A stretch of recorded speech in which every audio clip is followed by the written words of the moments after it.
What is up, everybody? It is Phil Spencer here at Bonkers for Borough. It's Friday afternoon. It's a massive weekend coming up for Middlesbrough Football Club. Of course, we take on Ipswich Town on Sunday lunchtime in what is a match which is pretty much win or bust.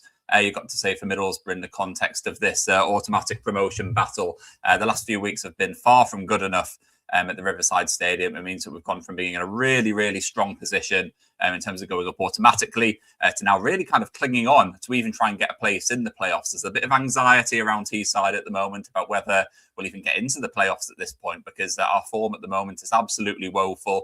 What we need really is a big result against Ipswich Town on Sunday to really build the confidence back up ahead of what is probably going to be a playoff campaign this season. Now, Middlesbrough are still very much in the automatic promotion race. We're still capable of finishing in the top two, and this Sunday will go a long way to deciding whether we're capable of doing so. But I think when you look at the championship table, it's quite clear to see just how difficult this could prove to be for Middlesbrough. Now, if we have a little look at this, look at the other championship table here.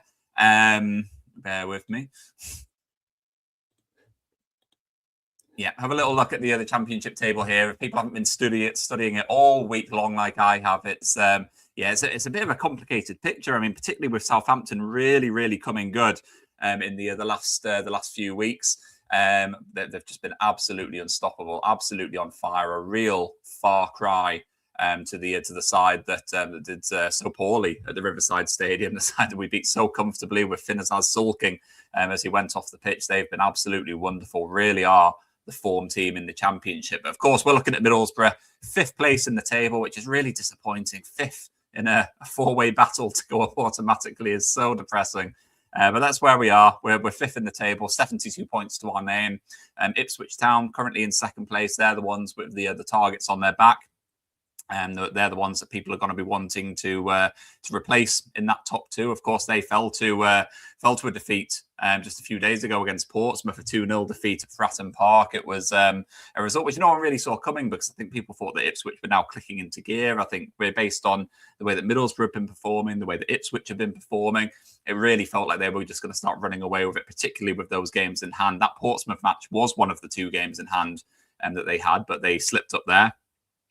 Falling to defeat. They could have been on 78 points at this point, and that would have been 6 points clear of Middlesbrough and well clear of the Teessiders. But that defeat means that the door is just being left ajar somewhat for Middlesbrough and the other teams.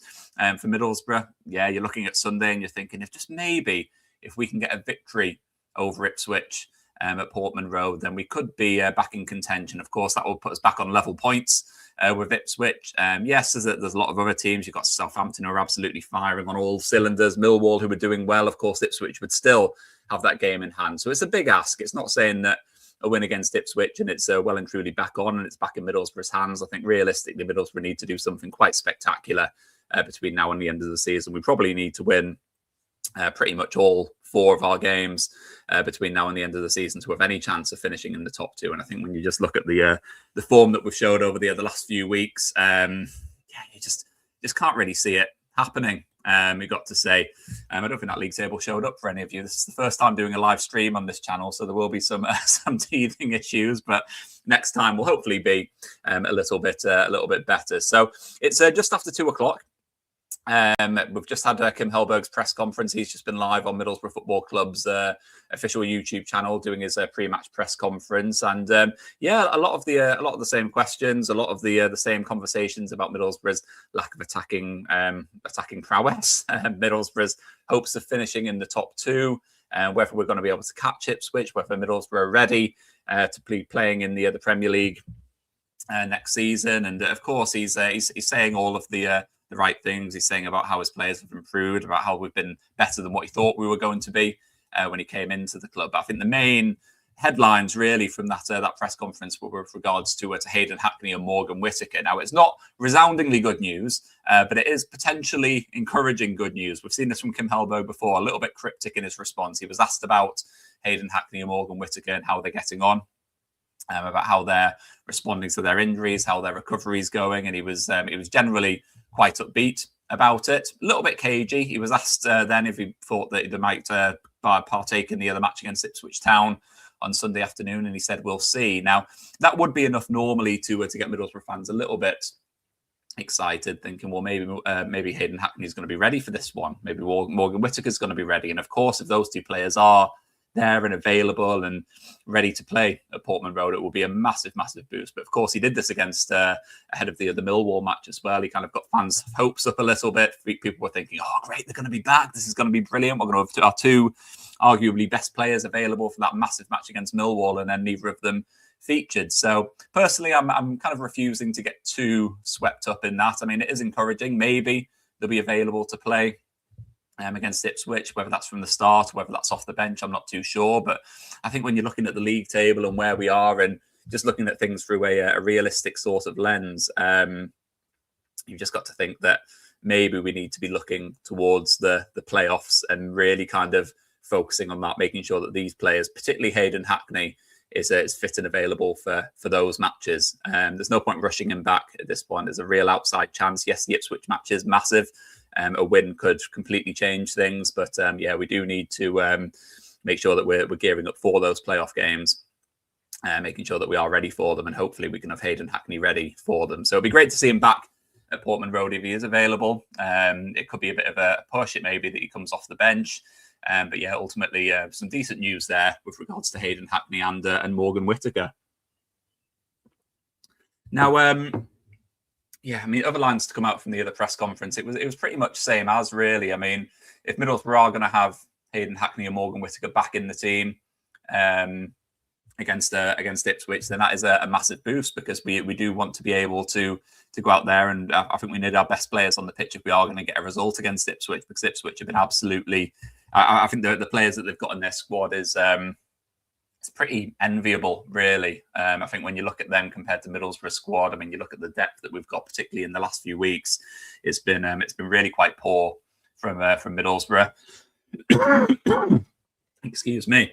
For those that don't know, I've been in hospital a bit over the last couple of weeks. I had my appendix out, so I'm still not back at full health, but soldiering on regardless. But yeah, I think a victory over Ipswich could be a massive boost for us in the pursuit of that top two. We do need Hayden Hackney on the pitch. We do need Morgan Whittaker back on the pitch.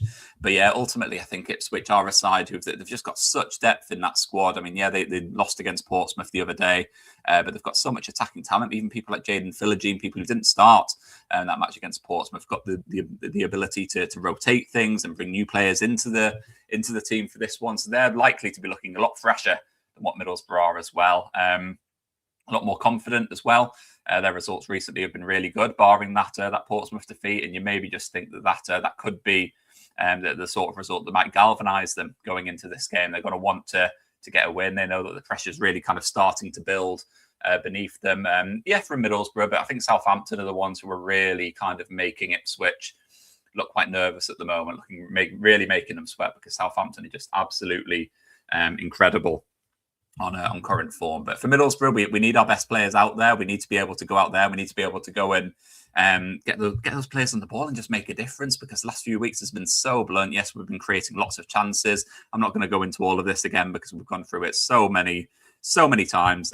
Every podcast has done it as well about Middlesbrough's chance creation. Yes, we're creating loads of chances. No, we're not putting the ball in the back of the net. Yes, it is incredibly frustrating. But I think if we had Hayden Hackney and Morgan Whittaker back in the team, I think you've just got that little bit of extra quality in there, which would make a massive difference. Now, Kim Hellberg has been largely exempt from criticism during this time, during the last few weeks. Got a little bit of stick after the other Portsmouth game. Perhaps he didn't approach that one quite right. But I think the way that we've been setting up under Kim Hellberg has been generally good. Of course, we have been creating a lot of chances. Tactically, we have been looking good. But I think that the question is he exempt from criticism? Do we need to be looking at Kim Hellberg as well? And should he be making slightly different decisions to try and end this poor patch from Middlesbrough? I mean, you just look at Middlesbrough's attacking talents and the fact that no one's really playing all that well. No one's really able to put the ball in the back of the net.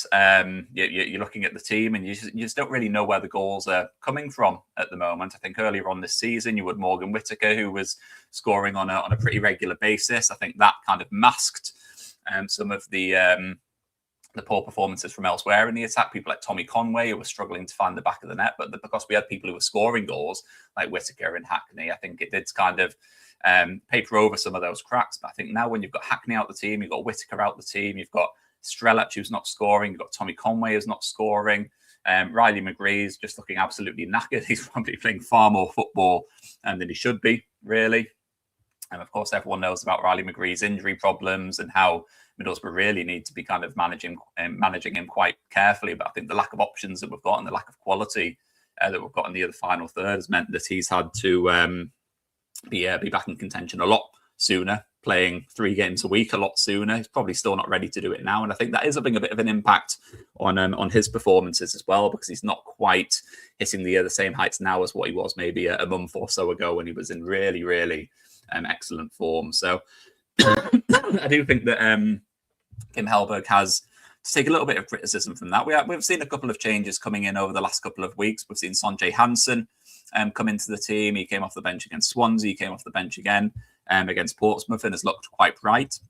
He was asked about Sonjay Hansen in his press conference ahead of the Ipswich match, and he was talking about how he'd seen a big improvement from him in terms of his application in training, how he was looking lively when he was on the pitch, and that sort of thing. So that's really encouraging to see. So maybe we could see Sonjay Hansen coming into the team against Ipswich. But of course, we saw Cruz eBay come off the bench as well against Portsmouth. I know that a lot of Middlesbrough fans have been crying out for him to be involved. A really talented young striker. And I mean, when you're looking at the rest of Middlesbrough's players and the lack of goal-scoring threat that we've got in there, the fact that no one's just finding the net full stop, you do kind of wonder why someone like Cruz eBay hasn't been getting a bigger opportunity at the Riverside Stadium. But he did get the chance to come off the bench against Portsmouth, albeit for the last few minutes. Maybe this match against Ipswich could be one where we start to see some of those changes. We maybe need to do something a little bit different going into this match against Ipswich at Portman Road to try and get a result, because ultimately what we've been doing over the last few weeks hasn't really worked out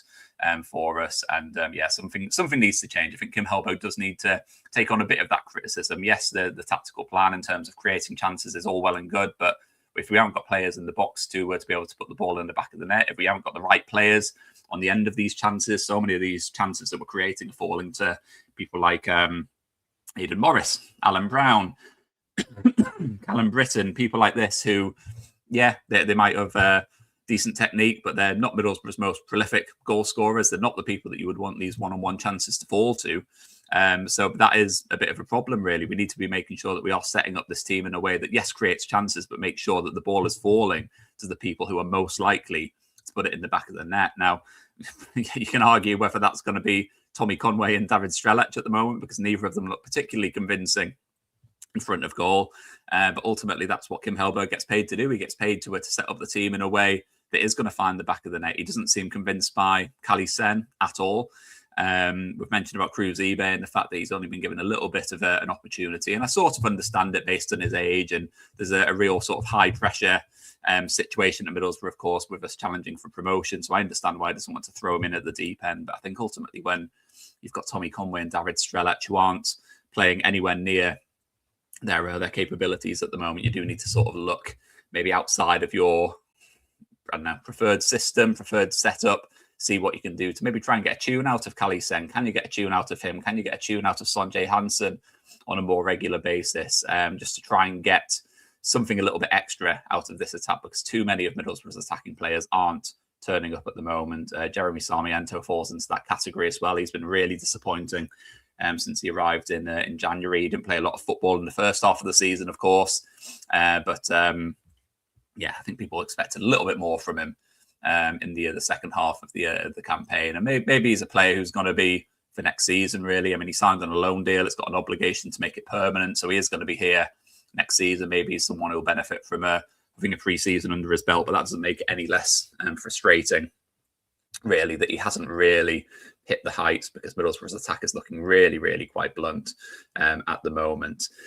I think looking elsewhere today, one of the other big bits of news before we really get into this Ipswich match and how the weekend might shape up for Middlesbrough and that sort of thing, one of the big bits of news coming out was about Matt Targett, how there's been a bit of transfer speculation about his future, with Everton and Leeds reportedly interested in signing him on a permanent basis this summer. Now, of course, Matt Targett is out of contract this summer. Currently contracted to Newcastle United. He's coming to the end of his deal at St James's Park. There's no chance that he's going to get offered a new deal there. He's on big wages.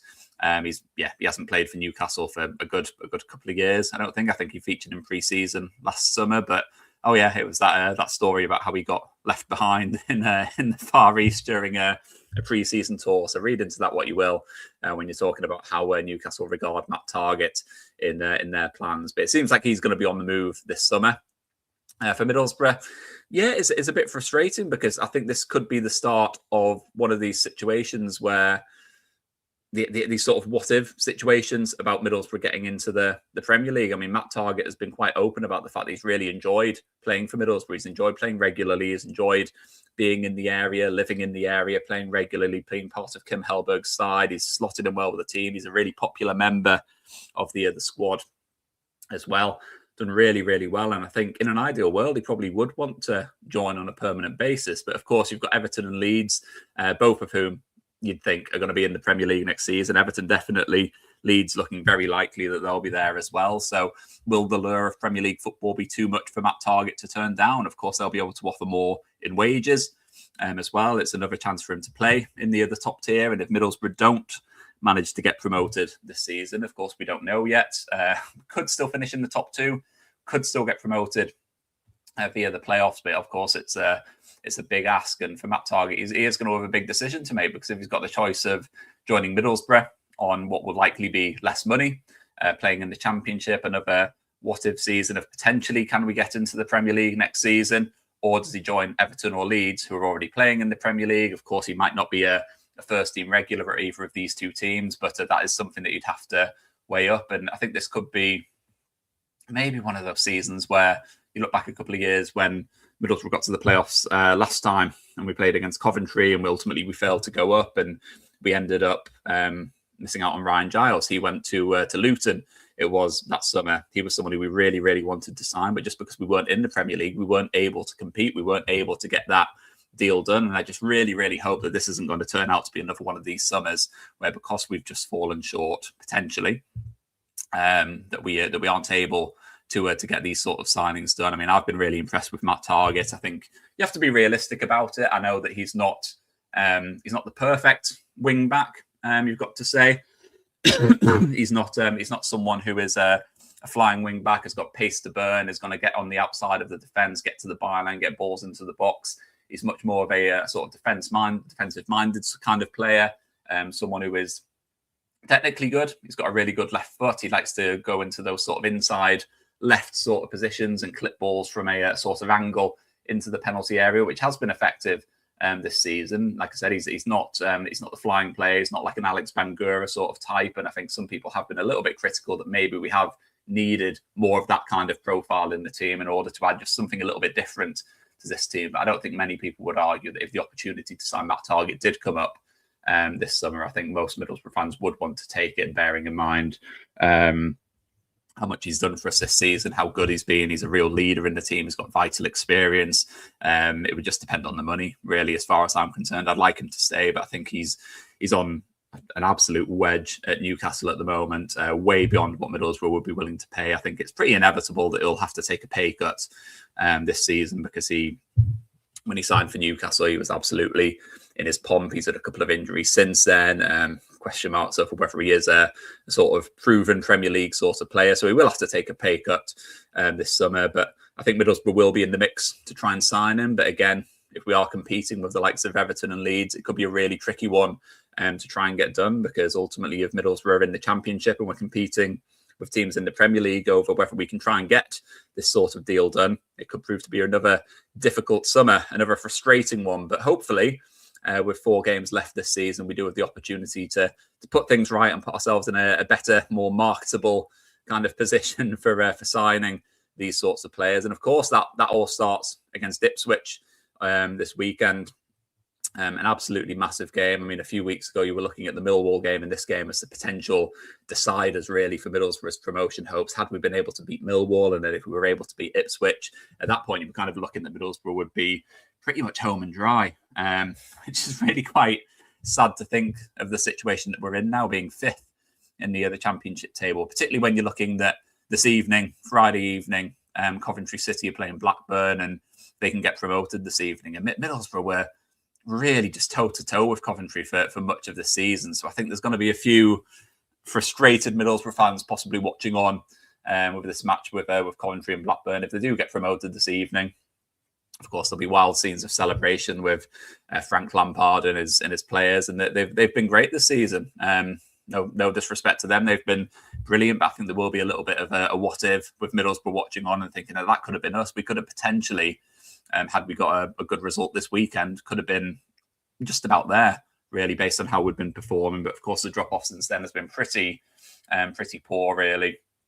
And that for Middlesbrough has been disappointing. It means that now we're in a position where we need a hefty old favour if we are to get into the top two, and excluding that, we're probably looking towards the playoffs. But even then, you don't look at the playoffs and think, oh, we're one of the best teams here. We're one of the teams that we should absolutely run away with it. We've been excellent all season. Yeah, we should be going in there and beating anyone. I mean, I personally would be quite fearful like going into the playoffs. I think you look at the teams that are in there, there's not many of them that I'd be massively confident about facing on current form. Yeah, Hull City potentially probably the best of the lot at the moment, but Southampton are absolutely on fire.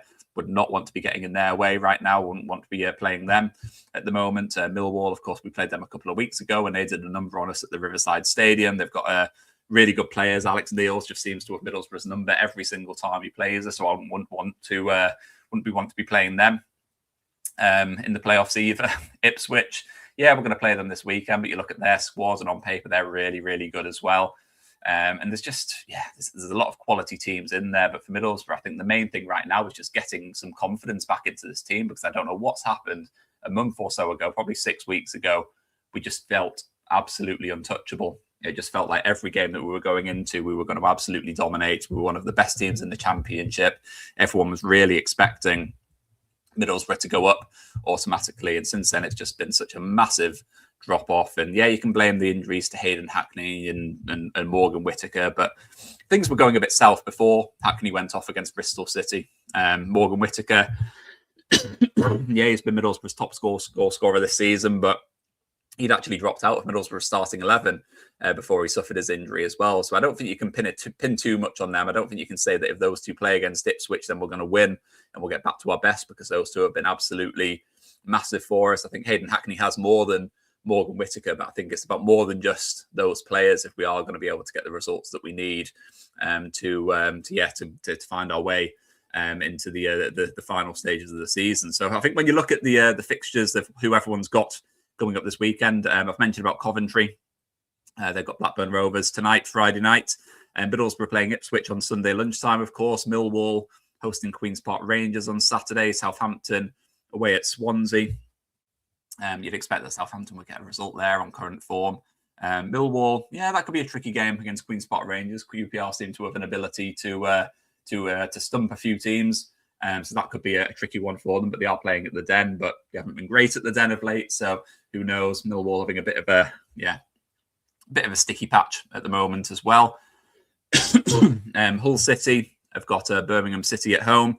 They're a side that we need to be watching out for as well. I don't think that we've really spoken about them much over the last few weeks, but we're 5th on 72 points. They're 6th on 68. So if Middlesbrough slip up this weekend and then Hull City win against Birmingham, Birmingham not in a particularly good place at the moment. So if Hull City win, they'd only be a point behind us if we fell to a defeat against Coventry, and then all of a sudden we are sort of looking towards the bottom end of the playoff teams. So I think for Middlesbrough, it really is quite high stakes going into this match against Ipswich. It is one that I think could play into our hands in terms of being underdogs. I don't think anyone, including Middlesbrough supporters, is really expecting us to get a result in this one, which may play into our hands. But I think there is a degree of pressure as well. Just with 4 games left, there's so little margin for error now. It really is win or bust for Middlesbrough as we try and get our way into the playoff picture. So, who starts for Middlesbrough against Ipswich? This is the tricky question, because we have sort of limited options really.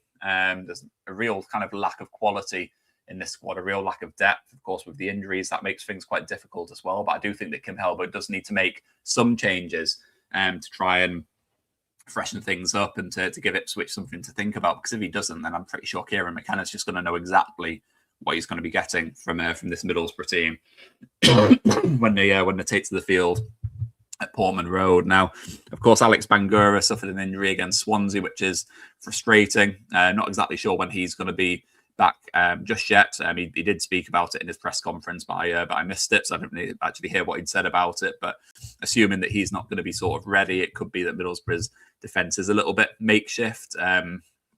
Against Portsmouth, we saw it where Callum Britton was playing on the left and Luke Ayling was playing on the right, which doesn't really fill me with much confidence, particularly when you're looking at the other wingers that Ipswich have got with Jaden Philogene and Jack Clark and players like this. But yes, that'll be frustrating if Alex Bangura is not involved. I think you're looking at the defence, and that's pretty much as you'd expect. Dale Fry will be in there, Adelson Malander will be in there, Solbrin will be in there, Callum Britton, Luke Ayling, these kind of players. Alan Brown, Aidan Morris in central midfield. I'm going on the basis that Hayden Hackney won't be playing. It feels like quite a big ask for him to be back in contention and back in the starting 11 for this match. Like I said before, I kind of don't really buy into this let's see thing from Kim Hellberg. He said that ahead of the Millwall game, and then neither him, Hayden Hackney or Morgan Whittaker started that game. So I don't really buy into it. Potentially they could be available, and that would be great. That would be a real sort of bonus, but also wouldn't be surprised if they weren't past fit to play in this one. So I'd expect Alan Brown and Aidan Morris to play in midfield. Going into the final third, I think this is where it maybe gets a little bit interesting. I do think we need to maybe mix things up a bit. I'd have Riley McGree in the team, even though he's played a lot of football and he's maybe not as fresh as what he should be. He'd be in the team. I think Sanjay Hansen for me is someone that I'd be looking to start. I mean, he's been quite bright. Kim Hellberg was very complimentary of him in his press conference as well. So maybe he's gearing up to come in, and that'll be a good addition to the team. It'd be a bit of a wild card sort of option. May completely backfire. We don't exactly know, but it could be a good wildcard option. And then, of course, you've got people like Sammy Silvera as well. He was in really good form before he suffered an injury. So I'd like to see him back in the mix as well, maybe even at that left wing-back position, because that's where he'd been really quite impressive for Middlesbrough under Rob Edwards and then under Kim Hellberg as well. So I'd maybe be looking at Sanjay Hansen, Sammy Silvera to come into this team. I think when you're looking at the attacking two with David Strelec and Tommy Conway, do you play both of them?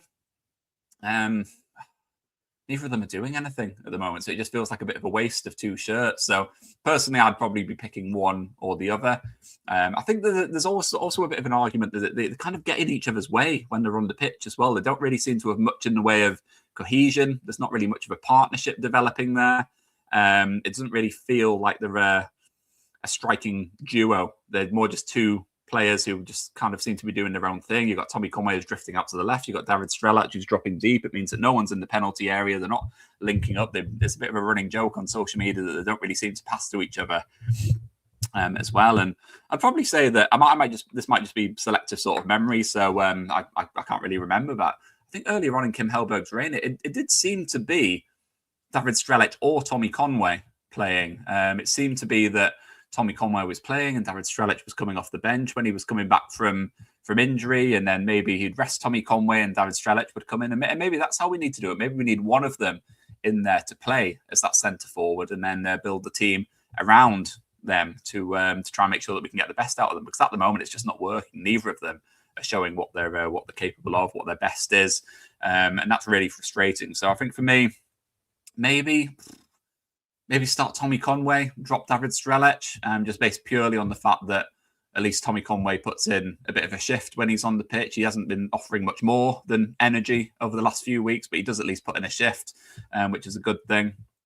But even then, I think Tommy Conway's place in the team is under real threat at the moment because he just simply hasn't been good enough. I think there's a big argument about Middlesbrough's striking department going into the summer transfer window. It has to be a massive priority for us this summer, regardless of what division we're in. It needs to be a position that needs addressing, and that's frustrating as well because it was quite a significant undertaking that we went last summer in bringing in David Strelec and Cali Sen, and then you've got to remember it was only 6 months before that we signed Morgan Whittaker as well. So yeah, a lot of work to do in that striking department. Probably I'd start Tommy Conway over David Strelec, but I think ultimately it maybe needs to be one or the other for this one. Maybe try something a little bit different and have someone like Sanjay Hansen in there to offer something a bit of a wild card option off one of the other flanks. So in terms of my prediction,